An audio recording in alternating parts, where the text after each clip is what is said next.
اپنی نماز سنت کے مطابق بنائیں۔ ہم اس پر 2 ویڈیوز بنا چکے ہیں۔ آج تیسری ویڈیو میں ہم جو ہے وہ آپ کو رکوع کے متعلق بتلائیں گے کہ رکوع کرنے کا کیا طریقہ ہے، پھر رکوع کے بعد جو ہے وہ قومے کی طرف آنا ہوتا ہے، قومے سے پھر سجدے کی طرف جانا ہے، اس کا کیا طریقہ کار ہے، نبی صلی اللہ علیہ وسلم سے اس کے بارے میں کیا فضائل وارد ہوئے ہیں۔ تو سب سے پہلے کہ جب آدمی رکوع کرتا ہے تو رکوع کب کریں گے؟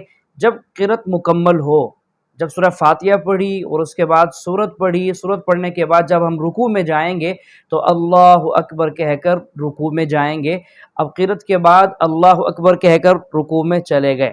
اب رکوع میں آدمی کیسے رکوع کرے، اس کی کیفیت کیا ہونی چاہیے کہ آدمی کی گردن اور اس کا جو ڈھانچہ ہے، مطلب اس کی کمر، پچھلا حصہ، تو یہ دونوں برابر ہونے چاہیے۔ سر اور اس کی کمر دونوں برابر ہوں۔ ایسا نہ ہو کہ گردن اس کی نیچے ہو اور اس کا جو ہے وہ پشت اوپر کی طرف ہو، یا اس کی گردن اوپر ہو اور پشت نیچے کی طرف ہو، نہیں، بلکہ اس آدمی کی نماز کی حالت میں، رکوع کی حالت میں گردن اور پشت جو ہے یہ دونوں کے دونوں برابر ہوں۔ بسا اوقات ایسا ہوتا ہے کہ سر اتنا نیچے کر لیتے ہیں آدمی کہ آدمی کی گردن نیچے ہونے کی وجہ سے اس کی ٹھوڑی جو ہے وہ سینے کو جا لگتی ہے، یا اتنا سر اوپر کر لیتے ہیں کہ سر اس کا جو ہے وہ اس کی پشت سے بلند ہو جاتا ہے۔ یہ دونوں طریقے خلاف سنت ہیں، اس لیے جو ہے وہ آدمی کے گردن اور سر جو ہے یہ دونوں جو ہے وہ برابر ہونے چاہیے۔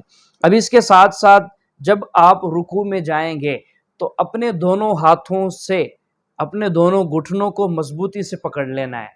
جیسے کہ ایک گرتی ہوئی چیز کو مضبوطی سے پکڑا جاتا ہے، اسی طرح آپ اپنے دونوں گھٹنوں کو پکڑ لیں مضبوطی سے، اور دونوں ہاتھوں کی انگلیاں کھلی ہوں اپنی حالت پر۔ یہ نہیں کہ انگلیاں بندھی ہوئی ہوں، بلکہ انگلیاں اپنی حالت پر کھلی ہوئی ہوں۔ دونوں ہاتھوں سے دونوں گھٹنوں کو مضبوطی سے پکڑ لیں، اور آپ کی دونوں کلائیاں بالکل سیدھی ہوں، تنی ہوئی، اکڑی ہوئی۔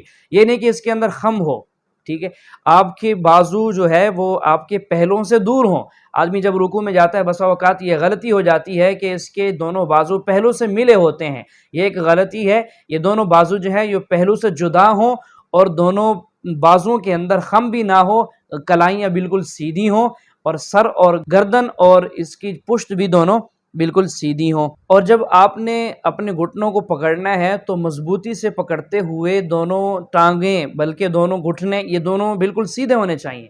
بسا اوقات ایسے ہوتا ہے کہ ٹیڑھے ہو گئے، اس کے اندر بھی خم آ گیا، وہ بھی غلط ہے۔ دونوں گھٹنے بھی بالکل سیدھے ہوں، اس میں خم نہ ہو، اور دونوں بازو بھی سیدھی ہوں، دونوں کوہنیوں میں خم نہ ہو۔ تو یہ ہے کہ بسا اوقات آدمی جو ہے وہ رکوع میں جاتے ہوئے غلطیاں کر جاتا ہے۔ ایک غلطی تو یہ ہوتی ہے کہ رکوع میں گئے اور جاتے ہی فوراً رکوع سے کھڑے ہو گئے۔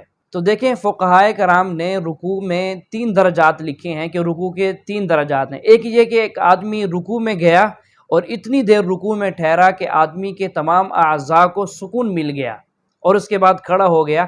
اتنی دیر ٹھہرنا رکوع کی حالت میں فرض ہے۔ اور ایک دوسرا درجہ یہ ہے کہ رکوع میں گیا اور ایک دفعہ سبحان ربی العظیم کہا، اتنی دیر ٹھہرا، اس کے بعد رکوع سے کھڑا ہو گیا۔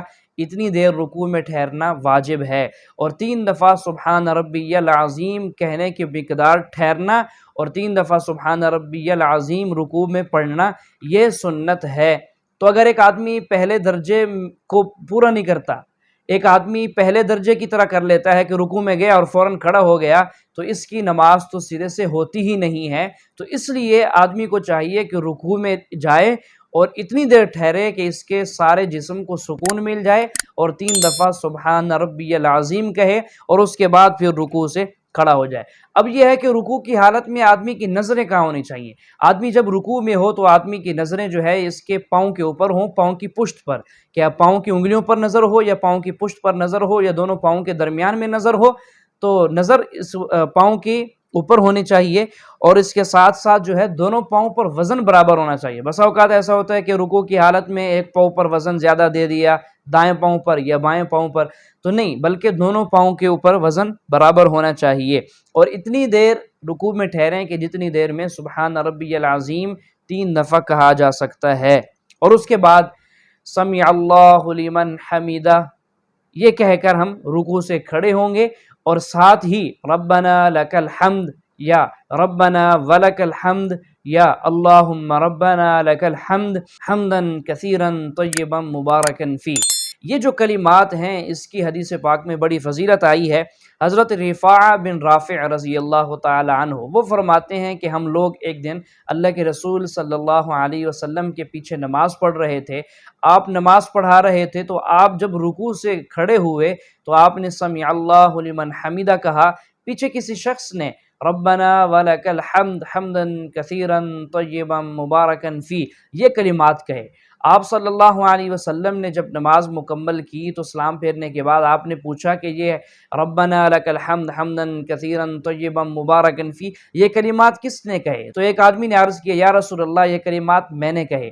آپ صلی اللہ علیہ وسلم نے فرمایا کہ میں نے 30 فرشتوں کو دیکھا کہ وہ نیکیاں لکھنے میں جلدی کر رہے تھے، ہر ایک کی یہ کوشش تھی کہ آپ کی یہ نیکیاں میں لکھ لوں۔ تو یہ بڑی فضیلت ہے۔ اور ایک روایت میں آپ صلی اللہ علیہ وسلم نے ارشاد فرمایا کہ جب امام سمع اللہ لمن حمدہ کہتا ہے اور پیچھے نماز پڑھنے والے ربنا لک الحمد حمدا کثیرا طیبا مبارکا فی یہ کلمات کہتے ہیں تو فرشتے بھی یہ کلمات کہہ رہے ہوتے ہیں، تو جس کے یہ کلمات فرشتوں کے کلمات کے موافق ہو جائیں تو اللہ تعالیٰ اس کے پچھلے گناہوں کو مٹا دیتے ہیں۔ تو یہ بہت بڑی فضیلت ہے، آدمی کو اس کا اہتمام کرنا چاہیے۔ تھوڑے سے کلمات ہیں ربنا لک الحمد حمدا کثیرا طیبا مبارکا فی تو اس پر ملنے والی فضیلت بہت بڑی ہے، تو اس کا اہتمام کرنا چاہیے۔ اب جب رکوع سے کھڑے ہوئے تو ایک غلطی یہ ہو جاتی ہے کہ رکوع سے جیسے ہی کھڑے ہوئے فوراً سجدے میں چلے گئے، یہ ایک غلطی ہے، بلکہ اس آدمی کو چاہیے کہ رکوع سے کھڑا ہونے کے بعد قومے کی حالت میں اتنی دیر ٹھہرے کہ جتنی دیر میں ایک دفعہ سبحان اللہ کہا جاتا ہے، ایک دفعہ سبحان اللہ کہنے کی بقدر ٹھہرنا اس آدمی کے لیے واجب ہے، اور 3 دفعہ سبحان اللہ کہنے کی بقدر ٹھہرنا اس کے لیے سنت ہے۔ تو اس کا اہتمام کرنا چاہیے، بجائے اس کے کہ کھڑا ہوتے ہی فوراً سجدے میں چلے گئے۔ اگر ایک آدمی صحیح طرح سے کھڑا نہیں ہوا رکوع سے اور فوراً سجدے میں چلا گیا تو اس کا صحیح قومہ ادا نہیں ہوا، تو اس آدمی کو نماز دوبارہ پڑھنے کی ضرورت ہے۔ اب ایک آدمی رکوع اور سجدہ اطمینان سے نہیں کرتا تو اس پر بڑی سخت وعید ہے۔ حضرت ابو قتادہ رضی اللہ تعالیٰ عنہ فرماتے ہیں کہ اللہ کے رسول صلی اللہ علیہ وسلم نے ارشاد فرمایا کہ لوگوں میں سب سے بڑا چور وہ ہے کہ جو نماز میں چوری کر لے۔ لوگوں نے عرض کیا اللہ کے رسول نماز میں چوری کیسے ہوگی؟ تو اللہ کے رسول صلی اللہ علیہ وسلم نے ارشاد فرمایا کہ نماز میں چوری یہ ہے کہ آدمی رکوع اور سجدہ صحیح طریقے سے ادا نہ کرے، کہ رکوع سے اٹھا اور فوراً سجدے میں چلا گیا، صحیح طرح سے کھڑا نہیں ہوا، اور اسی طرح سجدے سے اٹھا اور فوراً دوسرے سجدے میں چلا گیا، صحیح طرح سے بیٹھا نہیں ہے، تو یہ نماز میں چوری کرنے والا ہے۔ نبی صلی اللہ علیہ وسلم نے اس آدمی کو نماز میں چوری کرنے والا ارشاد فرمایا۔ اور ایک روایت میں نبی علیہ الصلوۃ والسلام نے ارشاد فرمایا کہ جو رکوع اور سجدے سے صحیح طرح کھڑا نہیں ہوتا، سجدے سے صحیح طرح بیٹھتا نہیں ہے، رکوع سے صحیح طرح کھڑا نہیں ہوتا، تو ایسے آدمی کی نماز قبول نہیں ہوتی۔ تو لہٰذا ان وعیدوں سے بچنے کے لیے ضروری ہے کہ ہم اپنی نماز کو درست کریں۔ آج کی ویڈیو میں اتنا، آگے انشاءاللہ پھر بیان کریں گے۔